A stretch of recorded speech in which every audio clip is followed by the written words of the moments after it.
Hi you guys, Coach LT here, popping on in response to several requests that I had from you guys to do one showing you guys how to properly wrap your hands. So I know some people get frustrated with the process, they don't like messing with them, and sometimes they'll resort to things like quick wraps or no wraps at all. I really don't recommend that, as I've actually seen people injure their wrist pretty badly in the gym by not having their hands and wrists properly supported. So you want to make sure that you get a good quality wrap. I like the traditional wraps. It gives you that custom fit every time. I highly recommend starting with 180-inch wraps. I know that there are different ones on the market for 108 or 120. Unless you're talking about somebody who's a child or has a really tiny hand, I really don't recommend those, as you're just not going to get the same amount of coverage. These are not just for padding, it's not just for cushioning or to act as a liner inside your glove. It's actually helping to make sure that everything is properly supported as you're dropping those bombs on that bag or on those mitts, right? So we're going to get a good solid pair of wraps. The ones that I'm using today are Hayabusas.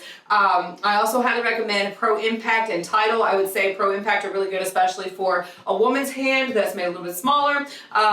Tidals, they seem to have more fabric and to be a little thicker and wrap a little bulkier when I use them, and for that I typically recommend those for more of a big man hand. They seem better suited for that. So with that, we're going to get started. All right, let's roll.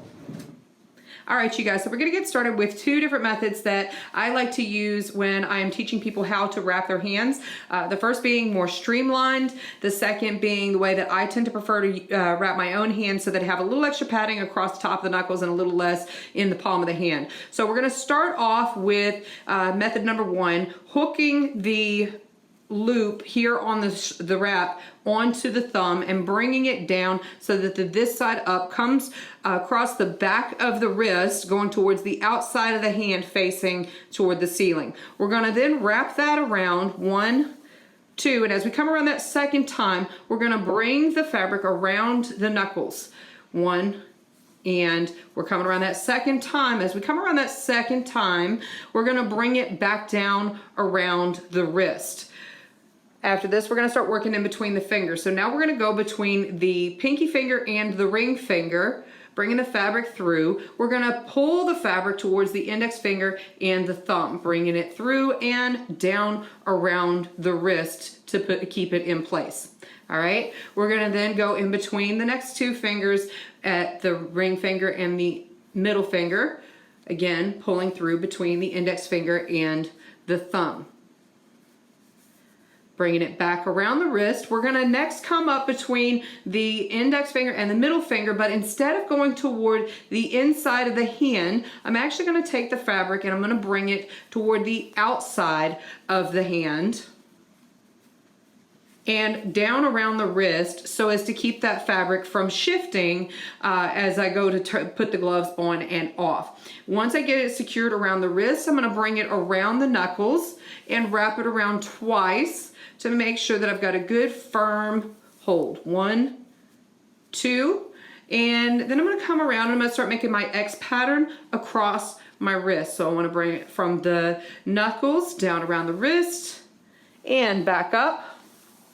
Again, back down around the wrist and up. And sometimes I like to go ahead and throw a couple extra passes around the knuckles at this point. 1, 2, and proceed to go back around the wrist. Now mind you guys, you don't want to make this overly tight. You should be able to make a nice solid fist in your wraps, but you don't want it so tight that it's cutting off circulation. Then I'm going to bring it down around the wrist and lock it into place. Boom. Good solid wrap, good solid support. Some people like to wrap the thumb. I don't typically worry about that.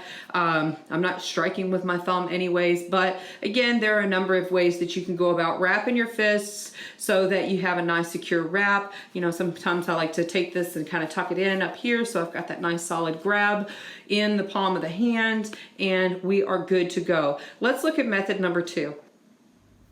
All right, you guys, so method number 2 isn't all too different from method number 1. It's just gonna start off with a couple extra steps. So this method I like to use, again, because it places a little extra fabric across the top of the knuckles and keeps it out of the palm of my hand. It's just the way I like it. So don't know any explanation after that, right? So I'm gonna start off with this method by hooking the loop onto my index finger just toward the tip. This is not how this is gonna stay as my hands are wrapped. This is just to create that initial wrap for the piece that's gonna go across the top of the knuckles. So I wanna make sure that I've got it hooked on with this side up, pointing toward the back so that it wraps properly. I'm then going to take the fabric and I'm going to bring it around the back of the hand and give it about 3 or 4 passes so as to create this nice pad. Now mind you, I'm keeping my fingers separated because I want this to be wide enough to provide coverage over the top of the knuckles.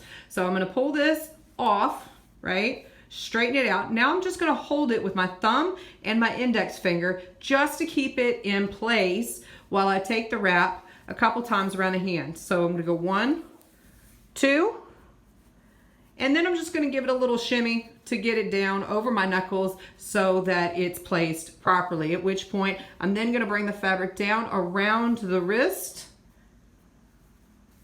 to hold that in place, and I'm going to start working in between the fingers just as I did in the first method. So bringing it between the pinky finger and the ring finger here, I'm going to bring it back toward the outside, or the inside of the hand rather, I'm sorry, and toward the outside of the wrist, back between the next 2 set of fingers, again coming between the index and the thumb, and around the wrist, and then I'm going to come between the index finger and the middle finger and around the back of the hand. Straighten out the fabric so I'm not getting too messy here, but it's not always going to be perfect, and that's okay.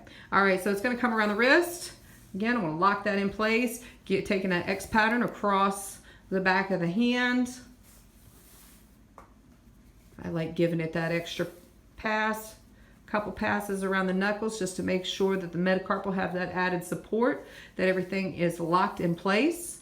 I'm coming back around the wrist once again, and we're going to lock her in, wrapping it, bum, bum. Bada bing, bada boom, right? And there you have it. We're locked and loaded. Everything is secure. I've got a nice snug wrap. Again, if I want, I can tuck this a little bit more in the palm. I don't have to, but everything should stay in place. So if I go to remove the glove, it's not coming undone. My knuckles have proper support. My wrist has proper support, and I'm ready to rock and roll. Let's hit it.